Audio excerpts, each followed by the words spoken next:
오늘은 본문의 말씀을 가지고 시험을 참는 자이라는 제목으로 말씀을 드리겠습니다. 오늘 본문의 2절에 보면은 여러 가지 시험이라는 말이 나와요. 참으로 시험은 여러 가지인 것입니다. 어떤 시험은 난 금방 죽을 것 같은 시험이 있어요. 지나가고 보면 그것도 여러 가지 시험 중에 하나예요. 또 어떤 것은 막 남들에게 없는 나만 독특하게 겪는, 그냥 아무도 안 하고 죽을 것 같은 그런 희귀한 시험도 있어요. 그런데 그것도 여러 가지 시험 중에 하나예요. 희귀한 시험도 있습니다. 자기만 겪는 것 같은 것도 있어요. 그래도 그것도 여러 가지 시험이에요. 지금 여기에서 여러 가지 시험이라고 하는 것은 모든 걸 포괄하는 거예요. 이래서 우리 모든 사람들 다 이렇게 여러 가지 그런 시험에 시달리고 있어요. 그래가지고 굉장히 어렵고 그랬는데 하나님께서는 이러한 시험을 온전히 기쁘게 여겨라, 그렇게 말씀을 하시는 것입니다. 이렇게 시험을 우리가 하나님의 말씀대로 기쁘게 이렇게 인내하고 그것을 이렇게 극복하면은 그게 자기를 크게 발전을 시키고 유익을 주는 그런 시험이 되는 것입니다. 근데 어떤 사람은 시험을 기쁘게 받지 않아요. 아주 찌푸리면서 그냥 안 받아들이면서 자꾸 원망하고 탓하고 너무 탓하고 받아들이지 않는 사람이 있어요. 근데 그런 사람들을 보면은 언제나 발전이 없어요. 그래가지고 신앙의 연조가 깊어도 어린애 같아요. 언제나. 근데 늘 이걸 받아들이는 사람은 그걸 통해서 오히려 막 신앙이 커지는 것입니다. 그 똑같은 물을 마셔도요, 그 소는 우유를 내요. 근데 뱀은 독을 냅니다.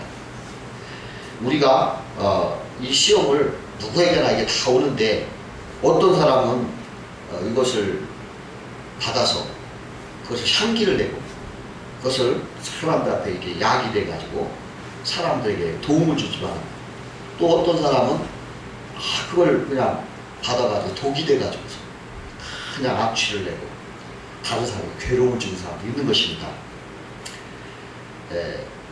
그래서 우리가 이 시험이 우리에게 약이 되고 향기가 되고 다른 사람에게 복이 되고 복이 되려면 우리가 이것을 인내해라, 그렇게 말씀을 하시는 것입니다.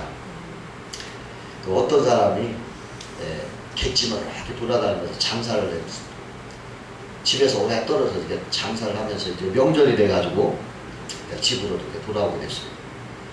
오랫동안 오랜만에 집을 오게 되니까 자기 부인에게 선물을 좀 사주려고 시장 이렇게 기울기거리는데 저기 한편에 어떤 사람이 시를 팝니다, 이렇게 편말을 걸어놓고 앉아있는 거예요. 그래서 좀 신기해가지고 시를 팔다니 그게 무슨 말입니까? 이게 얼마입니까? 이렇게 물어봤어요. 그러니까 그 사람이 뭐라고 하냐면, 이 시 한 수에 황금 20냥인데 당신을 보니까 인연 있는 사람 같아가지고 딱 반을 잘라서 황금 10냥에 드리겠습니다. 그러는 거예요. 그 사람을 생각하니까 너무 비싸가지고 어이가 없는 거예요. 그러나 그 파는 사람의 멱살이 워낙 좋아가지고 좋습니다, 한번 시 한 수 주십시오, 이렇게 얼떨결에 이렇게 흥낙을 했어요. 그랬더니 그 사람이 어떤 시를 주냐면은, 앞으로 세 걸음 걸으며 생각하고 뒤로 세 걸음 물러나 생각하라. 성이 날 때는 이렇게 생각하여 노여움의 불을 끄는 것이 길이 좋으니라. 이런 말이에요. 이렇게 들려주면서 당신 이 시구를 잘 기억하시고 특히 분노가 날 때, 분심이 날 때 반드시 이 시구를 외우도록 하시오. 고작이 한마디 황금 10냥을 주었다 너무 아까운 거예요. 그러나 뭐 물을 수도 없잖아요. 그래야 할 수 없이 황금 10냥을 주고 이제 왔습니다. 집에 이렇게 돌아오니 벌써 날 어두워도 밤이 됐어요. 그런데 이렇게 보니까 그 뱃돌 위에 자기 부인 신발이 있어야 되는데 자기 부인 신발이고 또 남자 신발이 또 하나 있는 거예요. 그러니까 이 남자가 화가 난 거예요. 그래가지고 이 괘씸한 옆편네 감히 이런 짓을 하느냐고. 화가 나가지고 그냥 부엌에 들어가서 부엌칼을 가지고 그냥 뛰쳐나왔어요. 그 물을 막 열라고 하는데 아까 산 시가 생각나는 거예요. 그래가지고서 그 비싼 돈 주고 샀으니까 그것이 아까워서 한번 해보자. 그래가지고 앞으로 세 걸음 보면서 생각하고 뒤로 세 걸음 물러나 생각하가 막 이렇게 씩씩거리면서 앞으로 걸어가 뒤로 가고 푹푹푹 막 가니까 이 부인이 잠에 깨가지고서 문을 활짝 열면서 여보 당신 어째 이렇게 늦게 오셨냐고 이렇게 능척거리는 거예요. 그러니까 내 인연 어떤 놈이냐고. 어떤 놈이라뇨. 저 신발은 누구냐고. 오늘 밤 당신이 오실 날인데 기다려도 오지 않길래 당신 신발에도 대뚜리에 놓고 마음을 달랬습니다. 이 말을 들은 그는 칼을 집어던지면서 정말 값진 것이군. 참으로 값진 것이야. 많은 양을 주어도 아깝지 않아. 이렇게 외치면서 부인을 얼싸안고 이렇게 덩실러 춤을 췄다는 거예요. 시험을 참는 자는 복된 것입니다. 그러면 시험을 참는 자는 무슨 유익이 있는가? 우리가 성경을 또 한번 생각해 보겠습니다. 첫 번째로 시험을 참는 자는 믿음이 성장되는 유익이 있는 것입니다. 시험은 사실 힘들어요. 괴롭고 얼마나 괴로운지 몰라요. 오죽하면은 예수님이 주기도문에 우리가 시험에 들지 말게 해달라고 기도하시겠습니까? 아주 힘들고 어려운데요. 근데 그걸 이겨나면요 믿음 크게 성장하는 거예요. 막 크게 넓어지는 거예요. 왜 사람 쇠는 두드리면 더 강해지잖아요. 막 커지고. 이 시험도 그러는 거예요. 자꾸 사람이 그 시험을 당하면 더 커지는 것입니다. 그러니까 믿음을 더 깊게 더 굳게 되는 거예요. 어린아이 같은 신앙은 항상 사탕처럼 맛있게 달고 그거만 빨아먹잖아요. 근데 하나님께서 어느 날 쓴나물을 주시는 거예요. 그걸 먹고 썩은 맛도 먹고. 그러니까 사탕만 달콤한 것만 빨아먹던 그 어린아이가 그 쓴나물을 먹으니까 그냥 막 우는 거예요. 먹지 않고 막 싫다고 막 먹기 싫다고. 그래도 막 억지로 막 하나님 믿으시는 거예요. 어린애들한테도 항상 사탕만 주면 없습니다. 가끔 쓴나물 주잖아요. 근데 그런 아이 같은 그런 신앙도 이렇게 쓴나물을 자꾸 먹고 마시고 하다 보면은 장성이 돼가지고 신앙이 커지는 것입니다. 베드로전서 1장 6절에서 7절에 보면은 그러므로 너희가 이제 여러 가지 시험을 인하여 잠깐 근심하게 되지 않을 수 없었으나 오히려 크게 기뻐하는도다. 너의 믿음의 시련이 불로 연단해도 없어질 금보다 더 귀하여 예수 그리스도에 나타나실 때 칭찬과 영광과 존귀를 얻게 하려 함이라. 그렇게 말씀을 하셨어요. 여러분들 많이 들어본 내용일 텐데요. 그 잠자리가 유층에 있을 때 그 잠자리로 나오려고 그냥 그 껍질을, 그 유치 껍질을 막 찢고 나오려고 합니다. 그냥 그 찢고 나올 때 얼마나 고통스럽게 막 발버둥 치면 몰라요. 그냥 막 오랜 시간 막 발버둥 치면서 이렇게 나오는데요. 그렇게 애쓰는 동안에 그때 그 어깨에 있던 영양분이 이렇게 날개에 쭉 펴진 거예요. 그래가지고 날개에 기름기가 반지를 흐르면서 이제 나올 때 이렇게 날라간다. 근데 어떤 사람 그걸 보다가 너무 안타까워가지고 그래가지고 가위로 갖다가 그 유충 껍데기로 이렇게 살짝 잘라줬더니 쉽게 나오더라는 것입니다. 그런데 날질 못하고 그냥 말라 죽더래요. 우리 신앙도 그렇습니다. 쉽게만 생각하고 내 입맛대로만 하면은 발전이 없거든요. 그러나 어려운 시험 가운데서도 믿음을 잃지 않고 굳게 다지고 막 그러면은 신앙이 커져가지고 향기를 내요. 두 번째로 이 시험을 참는 자는 하나님께 인정받는 기회가 된다. 이렇게 말할 수가 있습니다.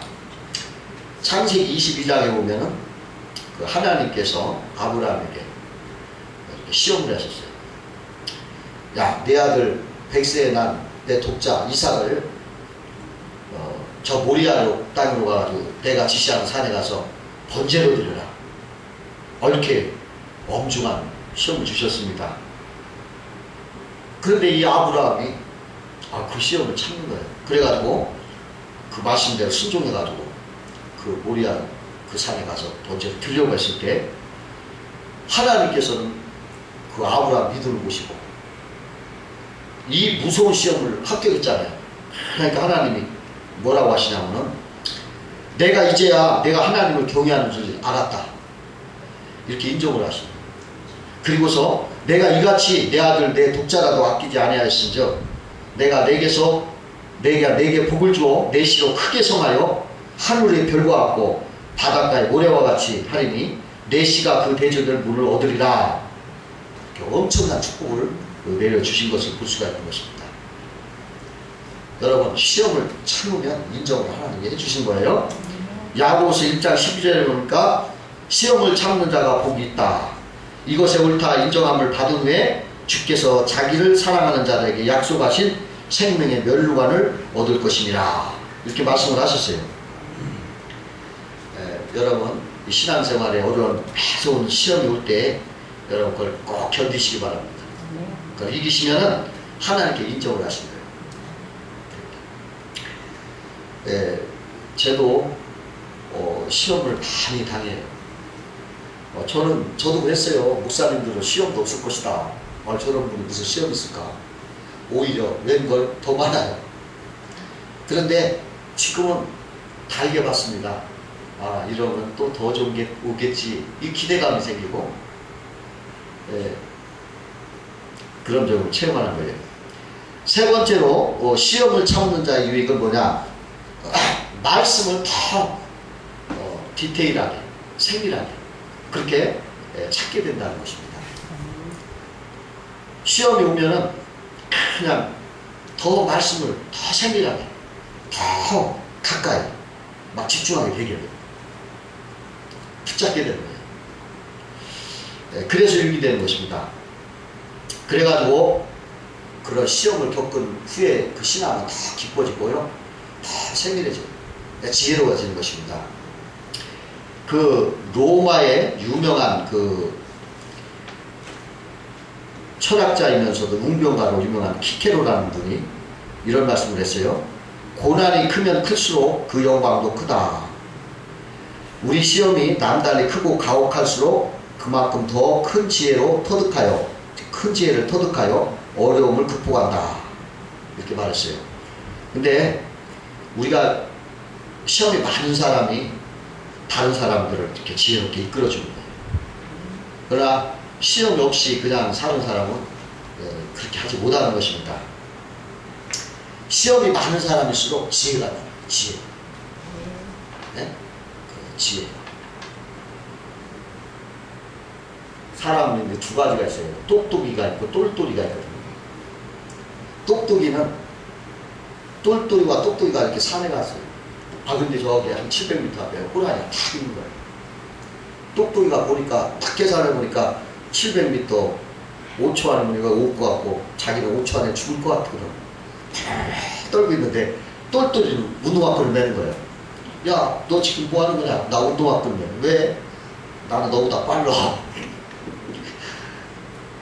호랑이가 쫓아오면 내가 먼저 도망가니까 너나 잡혀먹어라 이거지. 근데 좀 웃지도 않으시는 거 보니까 좀 잔인한 예문 같으네요. 똘똘해진단 말이죠. 시험을 많이 당하면 똑똑해지는 게 아니라 똘똘해지는 거예요.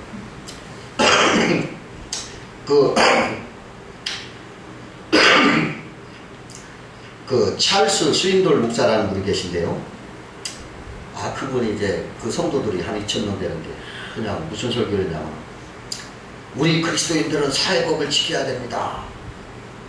공중도덕을 잘 지켜야 합니다. 그냥 강조를 하면서 설교를 해놓고 그날 저기 집을 가는데 신호등에 이렇게 다 멈춰가지고 있길래 자기도 멈췄는데 누가 가길래 자기도 따라갔더니 빨간불이에요. 신호를 어긴 거예요. 근데 그걸 많은 교인들이 보았어요. 그런데 전화가 온 거예요. 목사님, 그 가까운 사람이 아니 목사님 큰일 났습니다. 지난주에 목사님 설교한 것을 목사님이 어겼다고 지금 항의하려고 지금 모임이 있다고 합니다. 조심하시기 바랍니다. 아 그러더니 며칠 금요일날 까다로운 성도하는 분이 목사님에 전화를 해요. 목사님 저희들이 모임을 가지려고 하는데 목사님 식당으로 나오십시오. 아 그래 놀라가지고 목사님 내가 큰일 났거든. 반드시 진짜 그 말이 나올 텐데 그래가지고서 목사님은 식당에 가면서 목에다가 나는 죄인입니다 이렇게 써놓고 갔어요. 그러니까 식당에서 막 그 목사님 기다리는 사람들 와 하고 함성을 지르면서 막 웃으면서 박수를 치는 거예요. 그러니까 그 험악한 분위기가 이제 갑자기 이제 그냥 용서의 분위기로 바뀌었어요. 그러니까 차수 스윈들 목사가 뒤로 딱 도는 거예요. 그러니까 거기에 뭐냐면 너희 중에 죄 없는 자가 돌로 치라. 그게 딱 써있는 거예요. 그래서 그 지혜롭게 하는 행동 때문에 오히려 비난하러 왔던 사람들이 다 그게 지지자가 됐다는 거예요.